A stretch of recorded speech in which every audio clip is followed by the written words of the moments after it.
La idea de esta revisión es tratar de fijar algunos puntos que obviamente les pueden servir en el momento del examen. La primera pregunta nos habla sobre una madre que refiere a su hija de 14 meses con cojera al caminar. Al dar unos pasos se cae. El examen clínico presenta el signo de Galeazzi positivo, asimetría de pliegues glúteos, y nos piden cuál será la posibilidad diagnóstica. Entonces, comenzamos a analizar, ¿verdad? Tenemos 14 meses. ¿Qué patología a nivel de la cadera nos puede presentar a los 14 meses? Es una displasia, ¿verdad? Entonces, ¿qué tenemos? ¿Qué es el signo de Galeazzi positivo? El signo de Galeazzi positivo, entonces, es cuando los niños nosotros evaluamos, flexionamos las rodillas, y las rodillas, ¿no es cierto?, tenemos una más alta que la otra, quiere decir que hay una aparente discrepancia de extremidades, eso significa el signo de Galeazzi. Entonces, cuando la cadera está luxada, la cabeza del fémur va a quedar hacia atrás, entonces ese desplazamiento de la cabeza del fémur en la luxación de la cadera nos va a dar la apariencia de tener una extremidad más corta. Entonces cuando ustedes les doblan las rodillas y miden las extremidades, entonces nos da una apariencia de ser más corta. Ese es el signo de Galeazzi. La simetría de pliegues glúteos no es un signo certero de diagnóstico. Si la simetría de pliegues no se presenta asociado a otro tipo de signología, no tiene valor pronóstico. Entonces, la mayoría de los niños tienen asimetría de pliegues, y el único pliegue que tiene posibilidad diagnóstica es el primer pliegue glúteo superior. Si analizamos nosotros las alternativas, ¿no es cierto? El desgarro del cuádriceps, ¿no es cierto?, es una patología traumática. Uno va a ver, ¿no es cierto?, digamos, la separación que hace el recto anterior del muslo. Entonces vamos a tener un muslo aumentado de volumen, equimótico, y realmente no vamos a tener, ¿no es cierto?, nada en relación a lo que nos presenta el aspecto clínico. Una fractura de cadera es patología de los ancianos. Entonces no vamos a sospechar nunca a los 14 meses que se trate de una, ¿no es cierto?, realmente de un problema de una fractura de cadera. La anteversión femoral, normalmente la cabeza o el cuello del fémur con la cabeza tiene una proyección hacia adelante. Entonces tenemos eventualmente 10 a 15 grados de anteversión femoral normal. Hay niños que esta anteversión femoral la tienen acentuada, entonces es muy común, sobre todo en las niñas, que caminen con los pies hacia adentro. Entonces ustedes, cuando han tenido sus hermanos menores o sus sobrinos, entonces van con los pies, ¿no es cierto?, en rotación interna. Eso quiere decir que tienen aumentada la anteversión femoral. Entonces, clínicamente la anteversión femoral se caracteriza por una marcha en rotación interna, lo cual, ¿no es cierto?, no nos va a dar nada en el examen clínico. La luxación anterior de la cadera es un evento traumático, donde la cabeza del fémur se ha desplazado hacia adelante. Entonces vienen, ¿no es cierto?, las luxaciones son emergencias. Recuerden que se produce un trauma, y si el paciente viene con un dolor muy importante, intenso, siempre hay que sospechar en una luxación. Las luxaciones duelen muchísimo más que las fracturas, entonces tenemos que tener un antecedente traumático, y la luxación de la cadera anterior viene en una posición típica, ¿no es cierto?, que es la posición impúdica. Cuando se luxa la cadera hacia adelante, el paciente viene, ¿no es cierto?, con la cadera en abducción y rotación externa franca, marcada con intenso dolor. Entonces, esas son características, ¿no es cierto?, de la luxación anterior. Entonces, la displasia de la cadera es de lejos la patología congénita más frecuente. ¿En quién tenemos que sospechar de displasia de cadera? Generalmente ¿no es cierto?, primogénitos. El sexo femenino es mucho más, ¿no es cierto?, predispuesto, casi 6-1 en relación al varón. En pacientes que tienen antecedentes heredofamiliares, ¿no es cierto?, primogénitos, o los niños que nacen en presentación podálica, también es un factor predisponente para hacer displasia. Inicialmente, en los 3 primeros meses, ustedes van a tener 2 signos característicos. Uno es el ortolani y el Barlow, que consiste, ¿no es cierto?, en el ortolani en abducir las caderas Entonces, al abducir las caderas, nosotros sentimos un chasquido, un crujido, que muchas veces incluso es audible, entonces, en el cual la cabeza del fémur se está retornando adentro de la articulación, una vez que está luxada. Y la maniobra de Barlow es la maniobra inversa, o sea, hacemos abducción de la cadera y vamos a sentir cómo la cadera se luxa de su posición. Entonces, esos van a ser los los dos signos importantísimos, ¿no es cierto?, en el recién nacido hasta el tercer mes. El diagnóstico dentro de los 3 primeros meses es ecográfico, no es radiográfico. A partir del tercer mes, recién, ¿no es cierto?, el diagnóstico de la displasia se va a hacer, ¿no es cierto?, con radiografía. A partir del tercer mes, el signo que va a prioritar, ¿no es cierto?, en el diagnóstico es la limitación a la abducción. Entonces, como la cadera queda luxada, se retraen los aductores y los niños no pueden tener abducción de las caderas. Entonces, ese es el signo más llamativo. Este es el signo de Galeazzi que decíamos, ¿no es cierto?, la discrepancia aparente de las extremidades cuando hacemos la flexión de la cadera a 90 grados. Este es el signo de Trendelenburg positivo, que es cuando ya los niños, ¿no es cierto?, caminan. Si hacemos apoyar sobre la pierna sana, la pelvis normalmente se mantiene en su posición. Cuando se para sobre la pierna enferma, la pelvis bascula cayendo, ¿no es cierto?, hacia un lado, y eso nos da el signo de Trendelenburg positivo. Y obviamente, ¿no es cierto?, la radiografía nos va a confirmar, ¿no es cierto?, eventualmente la posición de la cabeza cuando se está localizando, ¿no es cierto?, por fuera de la posición real.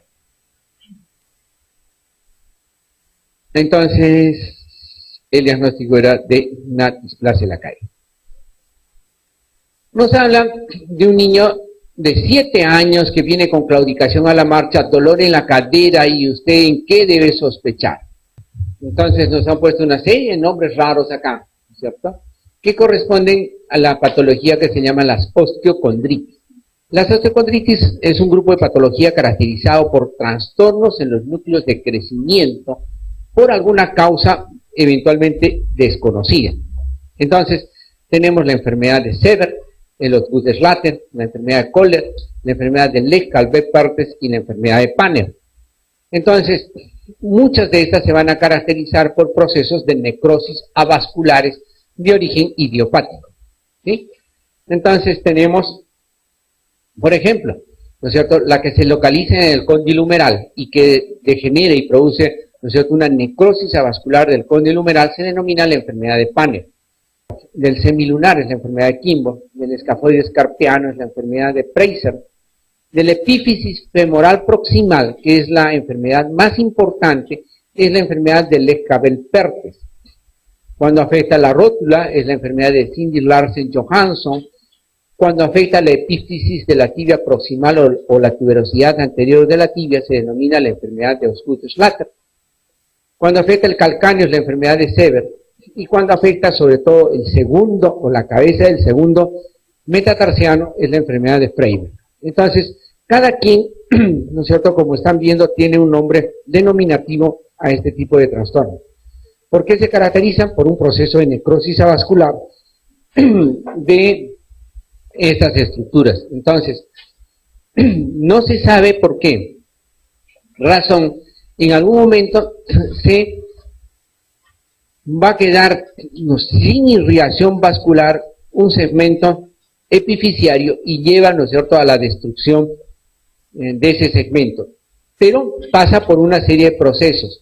El proceso viene primero por un proceso de rarefacción, entra en necrosis avascular y finalmente viene un proceso reparativo hasta, ¿no es cierto?, la osificación completa normal. Entonces, dentro de las más importantes dijimos que está la enfermedad de Lech-Calvé-Perthes. Esta enfermedad de Lech-Calvé-Perthes va a afectar la cabeza femoral. Entonces, no se sabe por qué estas arterias que suben a través del cuello, que son las arterias retinaculares, en algún momento se ven obstruidas y la cabeza, ¿no es cierto?, puede quedarse sin irrigación. La cabeza puede tener un déficit vascular segmentario o incluso completo de toda la cabeza femoral. Entonces, ese proceso, como dijimos, la cabeza entra en necrosis y después va a tener una reosificación, tarda, ¿no es cierto?, todo este proceso curativo hasta aproximadamente 2 años de evolución. Entonces, nosotros tenemos que evitar que los niños carguen peso sobre esa cadera comprometida. Entonces, eventualmente se les coloca estos sistemas de inmovilización, como están viendo, que es un yeso, ¿no es cierto?, muslopedio de ambos segmentos con una barra central. Entonces, lo que hace es mantener la cabeza del fémur centrada adecuadamente dentro del acetábulo.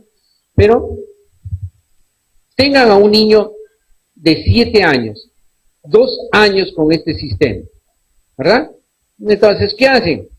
Cuando los vigilan, están en la cama echaditos, ¿cierto? Cuando no está nadie, están jugando fútbol, ¿no es cierto?, con su sistema. Entonces, ¿qué pasa finalmente? La cabeza no osifica en forma redonda, sino queda plana. Entonces, la secuela de la enfermedad del Leccardt-Berperthes es la coxa plana. O sea, una cabeza aplanada, achatada, ¿no es cierto?, como secuela de esta enfermedad. Y obviamente, ¿no es cierto?, eso nos va a llevar a una artrosis precoz de esta articulación. Tenemos un recién nacido de 20 días que presenta llanto al cambio de los pañales, desnivel de las rodillas al flexionar, limitación a la abducción de las caderas. La radiografía, hay ausencia del núcleo femoral. Diagnóstico. Tenemos todo, ¿no es cierto? Tenemos 20 días de evolución, llanto al cambiar los pañales. ¿Qué quiere decir? Que cuando le hacen la abducción para poderle cambiar los pañales, entonces, ¿no es cierto?, el niño genera un llanto. Aunque alrededor de los 20 días prácticamente es muy difícil que esto se presente porque recién se está produciendo la retracción de los aductores. Si acá diría 3 meses, entonces la pregunta sería mucho más, ¿no es cierto?, orientada a lo que es real. En 20 días todavía no hay una limitación importante a la abducción porque dijimos que alrededor de los 3 meses los signos cardinales era el ortolani y el barro.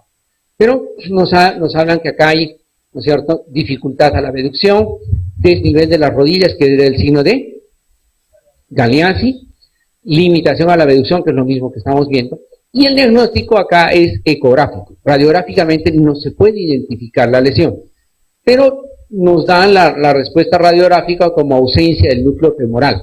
Entonces, nosotros tenemos a partir de los 3 meses, algunos signos indirectos, ¿no es cierto?, que nos indican que es una cadera displásica. Uno de ellos es la ausencia en formación del núcleo femoral, y el segundo es, este núcleo femoral debe estar localizado en el cuadrante inferior interno cuando se hace un cuadriculado de la pelvis. Entonces, cuando realmente no se centra adecuadamente, entonces vamos a hablar de una displasia. Entonces, teóricamente yo tengo que tener la cabeza centrada dentro del acetábulo. En los niños, ¿no es cierto?, voy a tener 3 núcleos de osificación, el ilíaco, ¿no es cierto?, la zona isquiática y la zona púbica. Ambos núcleos, o estos 3 núcleos de osificación de la pelvis, van a confluir a un punto central que es alrededor, ¿no es cierto?, del centro del acetábulo. Entonces, si yo paso una línea horizontal por el centro del acetábulo y una línea vertical por los bordes acetabulares, voy a tener 4 cuadrantes. Entonces, la cabeza del fémur normalmente va a estar localizada en el cuadrante inferior interno. Cuando la cabeza del fémur o su núcleo de osificación, que es lo que vemos en las radiografías, está por fuera de del cuadrante inferior interno, entonces es un signo, ¿no es cierto?, de luxación o de displasia de la cadera. Entonces la respuesta era displasia de la cadera. En la luxación de la cadera, el signo de Ortolani es palpable, ¿no es cierto? Porque nosotros, ¿qué dijimos que hacemos? Ponemos el dedo índice y el dedo medio en el área del trocánter y el pulgar, ¿no es cierto?, en la cara interna del muslo. Entonces vamos a hacer haciendo la presión sobre el área trocantérica, vamos a hacer una abducción de la cadera. Entonces, al hacer, si esta es la cadera, entonces yo la voy a abducir. Entonces, al abducir voy a sentir, ¿no es cierto?, cómo la cabeza del fémur entra en el acetábulo. Entonces, un chasquido, un crujido, que básicamente es palpable. Podría ser audible, pero normalmente es palpable, ¿cierto? Entonces, ¿qué está haciendo? Fíjense, el dedo índice debería estar un poquito más en lateral y el dedo medio sobre el área trocantérica, entonces, y el pulgar, ¿no es cierto?, en la cara, ¿no es cierto?, interna del muslo. Entonces, ¿qué vamos a hacer? Una abducción, y al hacer la abducción, entonces vamos a, ¿no es cierto?, sentir, ¿no es cierto?, el chasquido. Entonces, es un signo palpable.